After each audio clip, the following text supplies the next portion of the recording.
कौन कौन सी system utility command है। सबसे पहली कमांड जो है डेट, सेकंड अप टाइम, फिर host name, you name, which, call मतलब कैलेंडर, और इसके बाद जो है हमारा बाइनरी कैलकुलेटर। ठीक है, ये वो कमांड है जो सिस्टम यूटिलिटी कमांड में आती है। अच्छा, अभी सिस्टम यूटिलिटी कमांड से क्या मतलब है? भाई सिस्टम यूटिलिटी कमांड से ये मतलब है कि अगर हम GUI इन्वायरमेंट यूज़ कर रहे हैं, GUI बेस्ड सिस्टम यूज़ कर रहे हैं, तो हम उसमें ये तमाम की तमाम जो यूटिलिटी हैं ये हम इजीली चेक कर सकते हैं। अगर हमें कैलकुलेटर खोलना है तब भी हम GUI बेस्ड कैलकुलेटर खोल लेते हैं। अगर हमें कैलेंडर देखना है तब भी हम कैलेंडर GUI बेस्ड देख लेते हैं। हमें कोई कमांड या कोई ऐसी मुश्किल का सामना नहीं करना पड़ता। हमें डेट देखनी होती है, वो हमें नीचे नीचे हमारी बार जो होती है उसमें दिख रही होती है।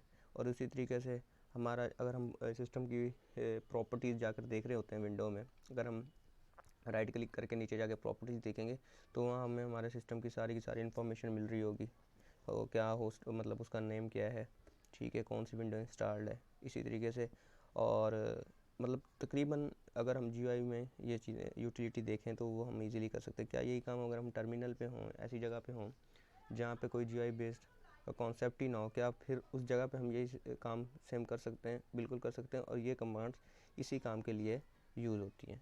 ठीक है, तो हम आते हैं अपनी हमारी फर्स्ट कमांड पे, जो डेट है। जो डेट क्या करती है? डेट कमांड जो है हमारे सिस्टम की करंट डेट और टाइम जो इस वक्त हो रहा है वो हमें ला कर देती है। तो अगर हम डेट कमांड को रन करेंगे तो ये हमारे सिस्टम की करंट डेट, इस वक्त जो टाइम हो रहा है वो हमें दे रही होगी। इस वक्त जो टाइम हो रहा है ये हमें मिल रहा है। अच्छा, अब सेकंड जो है वो अप टाइम है। अप टाइम जो कमांड होती है ये कुछ ज़्यादा इन्फॉर्मेशन दे रही होती है। ये हमें 4 किस्म की इन्फॉर्मेशन दे रही होती है। पहली, ये हमें टाइम दे रही होती है, ठीक है। और उसके बाद दूसरा अप मतलब टाइम के साथ अप लगा हुआ ना, पहले तो टाइम चले वो हमें टाइम भी दे रही होगी। अप मतलब ये कि हमारा सिस्टम कितनी देर से लॉगिन है, कितनी देर से हमारा सिस्टम रनिंग में है, मतलब हमारा सिस्टम चल रहा है, हमें हमारा रनिंग टाइम भी दे रही होगी, कितना टाइम हो चुका है आप अपने सिस्टम पे लॉगिन हो। अच्छा जी, बहुत मज़ेदार बात है। उसके बाद हमें और क्या दे रही होगी? उसके बाद हमें हमारे CPU के ऊपर कितना इस वक्त लोड है वो भी बता रही होगी। और उसके बाद हमारे कितने यूज़र सिस्टम में लॉगिन हैं वो भी हमें बता रही होगी। यानी कि एक कमांड से हम 4 चीज़ें देख सकते हैं, हमें 4 इन्फॉर्मेशन मिल रही होंगी। अगर हम अप टाइम को अभी मैं कमांड को रन करता हूँ तो देखा हमें ये क्या चीज़ें दे रहा है। हमें ये फर्स्ट जो मैंने आपको बताया कि हमें टाइम दे रहा है, जो करंट टाइम हमें हमारे सिस्टम का। सेकंड के 21 मिनट्स हो चुके हैं, मैं सिस्टम पे लॉगिन हूँ, एक यूज़र है जो इस वक्त लॉगिन है, और लोड एवरेज जो है वो ये है सिस्टम पे। ठीक है, up time command. Host name क्या होता है? होस्ट नेम इससे पहले हम पढ़ चुके हैं। होस्ट नेम क्या करता है? हमें हमारा जो होस्ट नेम होता है जो हम विंडो जो है अपना सिस्टम या लिनक्स इंस्टॉल करते वक्त रखते हैं वो हमारा होस्ट नेम होता है। विंडो में हमारा होस्ट नेम क्या होता है? जो हम विंडो इंस्टॉल करते वक्त रखते हैं।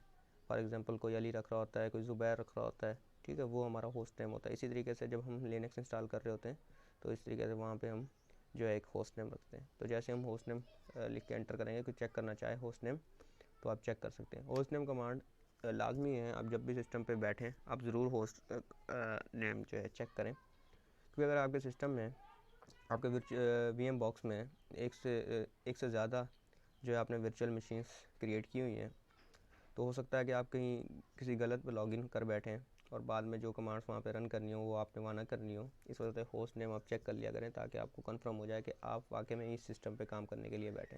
होस्ट नेम वहाँ काम होता है ज़्यादा यूज़ होता है होस्ट नेम का जहाँ पे एक से ज़्यादा जो है सर्वर होते हैं, एक से ज़्यादा जो है हमारे पास वर्चुअल मशीन्स मौजूद होती हैं। ठीक है, अब आती है यू नेम कमांड।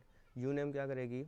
हम कौन सा सिस्टम यूज़ कर रहे हैं, हम कौन सा ऑपरेटिंग सिस्टम यूज़ कर रहे हैं वो हमें रिटर्न करके देगी। हम कौन सा ऑपरेटिंग सिस्टम यूज़ कर रहे हैं, हम लिनक्स यूज़ कर रहे हैं तो हमें क्या करेगी? लिनक्स रिटर्न करके देगी। कि हम कौन सी ऑपरेटिंग सिस्टम यूज़ कर रहे हैं, हम लिनक्स यूज़ कर रहे हैं। तो ये यू नेम कमांड थी। अच्छा जी, अब आती है विच कमांड। विच कमांड क्या है? विच कमांड बहुत ही इंटरेस्टिंग कमांड है। जैसे फॉर एग्जांपल आपने PWD ये कमांड सुना होगा। या क्या करेगी? हमारी करंट लोकेशन बता रही होगी कि हम इस वक्त कहाँ पर मौजूद हैं। इस वक्त हम होम डायरेक्टरी में हैं, ठीक है। और अगर हम विच क्या बता रही होगी? विच ये बताएगी कि ये जो आपकी कमांड है, जो भी कमांड आप देखना चाहें, विच कमांड क्या करेगी? उस कमांड का हमें बताएगी कि वो कमांड हमारी कहाँ पर मौजूद है, किस फाइल में वो कॉन्फ़िगर की हुई है, ठीक है, किस फाइल में वो कॉन्फ़िगर की है। अगर मैं चाहूँ कि मैं देखना चाहता हूँ कि मेरी यूनेम जो फाइल है, जो यूनेम कमांड है वो कहाँ पर है, मतलब हम बस यूनेम लिखते हैं और वो हमें हमारे लिनक्स का नाम बताता है, तो कैसे करता है, इसके पीछे क्या लॉजिक है और जो लॉजिक है वो कहाँ पे मौजूद है, कौन सी फाइल में वो लॉजिक लिखा गया है, तो ये हमें बताएगा। ये हमें बता रहा है कि आपका ये जो कमांड है ये लिखी गई है /user/bin/uname में। और अगर हम इस फाइल को देखना चाहें तो हमारे पास कमांड होती है ls-l और उसके बाद अगर हम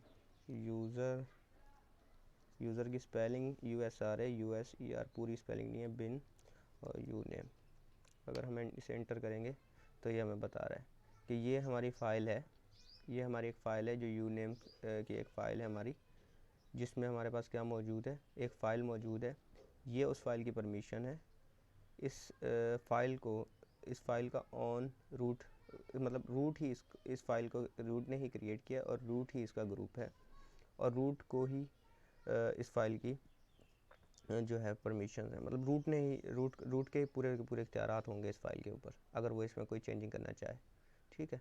और अगर हम देखना चाहें कि हमारी जितनी भी फाइल होती हैं, अच्छा अगर हम देखना चाहें कि हमारी PWD का है, उसे भी सेम लिखना है विच PWD।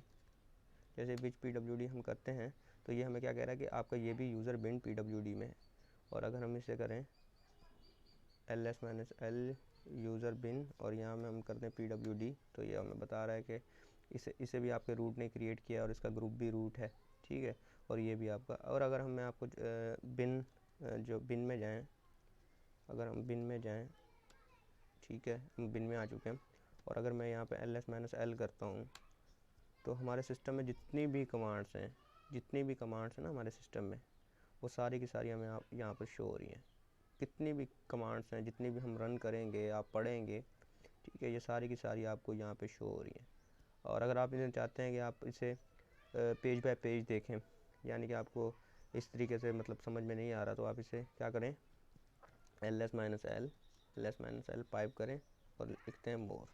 जैसे आप करेंगे तो अगर आप ये अब आपको पेज बाय पेज दिखा, अब जैसे ही नीचे मोर लिख के आ गया है, हम इस पेज से एंटर करते जाएंगे, हम आगे से आगे जाते जाएंगे। ठीक है। ये हमारी कमांड्स हैं जो हमारी लिनक्स में मौजूद हैं, हमारी बिन फाइल में जो लिखी गई हैं। बहुत ज़्यादा फाइल्स हैं शायद। अच्छा जी, हम बाहर आ गए।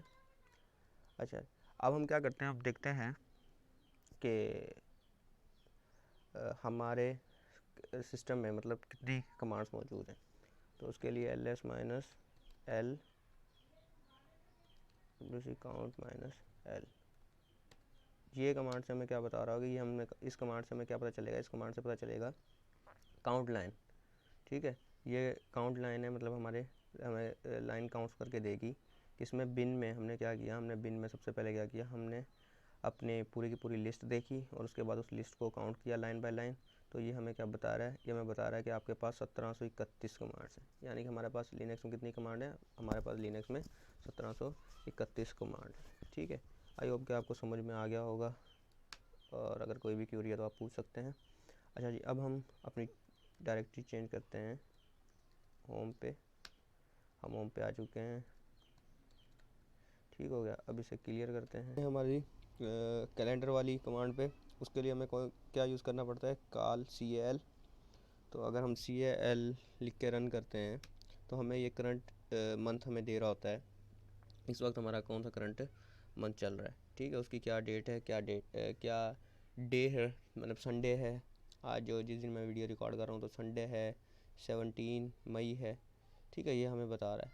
और अच्छा जी, हम कैलेंडर किसी भी मंथ का देख सकते हैं।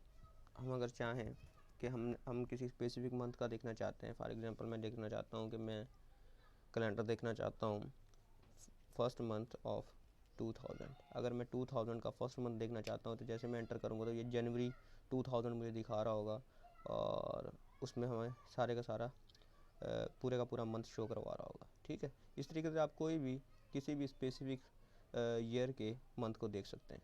इसके बाद अगर हम देखना चाहते हैं कि हम पूरे के पूरे मंथ के और पूरे के पूरे ईयर के मंथ देखना चाहते हैं, अगर हम चाहते हैं कि हम 2000 जो ईयर था उसके हम पूरे का पूरा कैलेंडर देखना है, पूरे के पूरे ईयर का कैलेंडर देखना है। जैसे हम एंटर करेंगे, ठीक है, तो ये हमें पूरे के पूरे ईयर का कैलेंडर दे रहा होगा, ठीक है। अच्छा जी, अब हमें आखिर में हमारी ये थी हमारी जो है कैलेंडर कमांड CL। अब हम आते हैं हमारी लास्ट कमांड जो है बाइनरी कैलकुलेटर। तो अगर हम बाइनरी कैलकुलेटर करेंगे और एंटर करेंगे तो हम एक फ़ाइल में आ चुके हैं जहाँ पे हमसे ये सिर्फ क्या लेगा, हमसे सिर्फ नंबर्स लेगा। यानी कि अगर हम चाहते हैं कि 2 + 2, तो ये हमें आंसर दे रहा है 4, ठीक है। जैसे पाइथन का शेल होता है ना, अगर आपने पाइथन का शेल देखा है, वो भी सेम इसी तरीके से काम कर रहा होता है। अगर हम वहाँ पे लिखें 2 + 2, तो वो हमें नेक्स्ट लाइन में हमें हमारा आंसर दे रहा होता है। अगर मैं कह रहा हूँ 2 - 2, तो ये 0 देगा। इस तरीके से 2 × 10 20 देगा। 2 / 10 जो आंसर होगा 0, तो ये हमें दे रहा होगा, ठीक है। और अगर इससे हमें निकलना है तो हमें सिंपली क्वाइट लिखना है और हम इस जो है बाइनरी कैलकुलेटर से बाहर आएंगे। सिंपल कैलकुलेटर है जिसमें हम प्लस, एडिशन, सब्ट्रैक्शन, डिवीजन और मल्टीप्लिकेशन कर सकते हैं। जो सिंपल हमें GUI बेस्ड में कैलकुलेटर मिलता है, ये सेम उसी तरीके से एक कैलकुलेटर है। चलें ठीक है, आज की वीडियो में हमने देख ली हमारी यूटिलिटी कमांड के हम किस तरीके से टर्मिनल पे भी ये यूटिलिटी अपने सिस्टम की यूटिलिटीज़ को चेक कर सकते हैं। आज की वीडियो में इतना ही, मिलते हैं हमारी नेक्स्ट वीडियो।